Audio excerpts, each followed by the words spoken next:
The next matchup we got Chicago at Cleveland. Now, Chicago's playing phenomenal defense since Josh Sweat's come aboard. We know the Browns' defense is awesome. Could this just be an absolute horror show for fantasy with two defenses that are playing good football, closing each cover down? Well, it could be, but the Browns' defense, they're banged up. You know, they've got players heading to IR who are key contributors.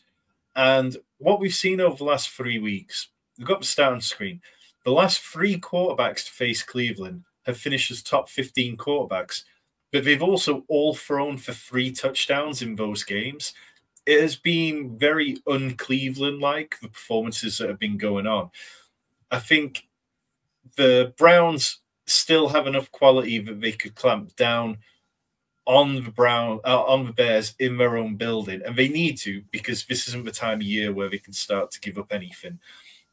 I think, though, what we've seen from Justin Fields is fairly sustainable. You know, he's had 12 rushes in every game since his injury. He's not been incredible in terms of completion rate. You know, last week he had 57%, which was his worst since week 3. But it was really the pressure which got to him. He completed only 37% of his throws under pressure, which was second lowest. This week, they have to be looking to get him moving quickly, because against Myles Garrett, they can't. It's got to be read and go. He can't drop back and just sit and wait for things to develop. And even if that means you sacrifice a bit of a downfield game, which has been so fruitful with DJ Moore, then I think it's worth doing to just get the passes out a bit quicker. DJ Moore, I'd be fine playing him. You know, we've seen enough from him that he's getting 21.7 points with Justin Fields, 10.3 without, almost twice as many yards per game when Fields is playing. To point out, like, if DJ Moore was playing at that pace all season, he'd be the wide receiver 3. You don't bench players like that just because we're going up against a tough defense. Yeah, I don't have any interest in the running game. It's become a three-headed committee. We don't want anything to do with three-headed running back committees. And then on the Browns side, I mean, Joe Flacco, he's been a top 14 quarterback each of the last 2 weeks, 89 pass attempts in the last 2, no other quarterback over 81.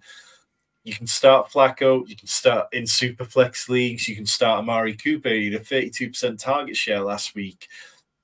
Elijah Moore definitely lost some of his targets with Amari Cooper there. David Njoku, I mean, at this point, it's hard not to laugh about it, but he averages 2.7 more PPR points in games without Deshaun Watson over the last 2 years. He's just a volume hog at the minute. He's at 9.5 targets per game over the last 4, which is almost a full amount more than any other tight end. And yeah, I think Njoku just looks like a smash play this week, because Chicago will have 5th most fantasy points to tight ends, the 3rd highest catch rate. They can't stop the position. And we saw Njoku go out and have a season-high 91 yards and 2 touchdowns against the Jags. So it feels very easy on the Cleveland side, DJ Moore on the Chicago side, and Justin Fields, and that's it for me. I would say on the Njoku point, don't get me wrong, the target volume over the past few weeks has been incredible. Last week, that first touchdown, I could have scored that. There was literally no defender within 30 yards. I saw a YouTube video this week that measured it. It was 30 yards that he was open, caught the ball and walked in for a touchdown. Like, it's absolutely mad that, yes, he still had to get there, but let's not underestimate that. I know you're not the biggest Cole Kmet fan, Tom, and I know I've wound you up about it all season, but he's been at least a startable tight end this week. He's now going up against the Browns, who are number 1 in adjusted fantasy points allowed to the position. Is he a player that you can start if you're in your playoffs in a redraft league, or do you think you need to be looking elsewhere and finding a replacement for him this week?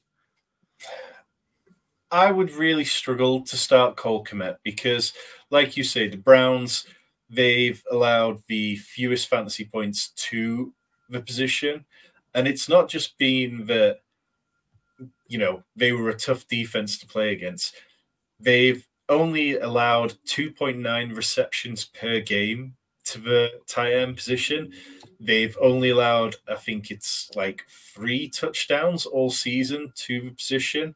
And 2 of them came to Evan Ingram last week. And I think 1 was to Mark Andrews early in the season. We're at 5 altogether, yeah. It's just been maybe that's an area of their defense where they're wearing down, and now they do have a bit more vulnerability to it.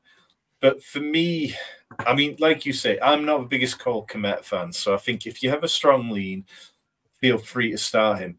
But what we've seen from Cole Kmet this year was his best spell really kind of came with Tyson Bagent at quarterback. You know, that was when he was seeing a lot of volume. Over the last 4 games, he's had 46 yards, 20 yards, 43 yards, and 66 yards. At tight end, we're looking for like 10, 11 points really as a baseline. And if you're not getting touchdowns, it's pretty hard to do. DJ Moore is scoring all the touchdowns at the minute. So I would struggle with it, but I think if you've got enough faith in it, then I wouldn't argue strongly against it. Yeah, I mean, I'm the Cole Kmet fan of this show, let's be honest, and I've not got him as a top 12 tight end this week. So I think if you're looking in your redraft leagues, maybe you need to try and find an alternative because, I certainly am not confident going up against the Browns. If you are watching, though, Tom talked about it earlier, we've got that giveaway. If you are watching on YouTube, not live, hit pause. Go across to our YouTube channel, hit subscribe, take a screenshot, send us that screenshot and enter yourself into this giveaway. And you will get a free month of beautiful content that will help you win your leagues and win you some money.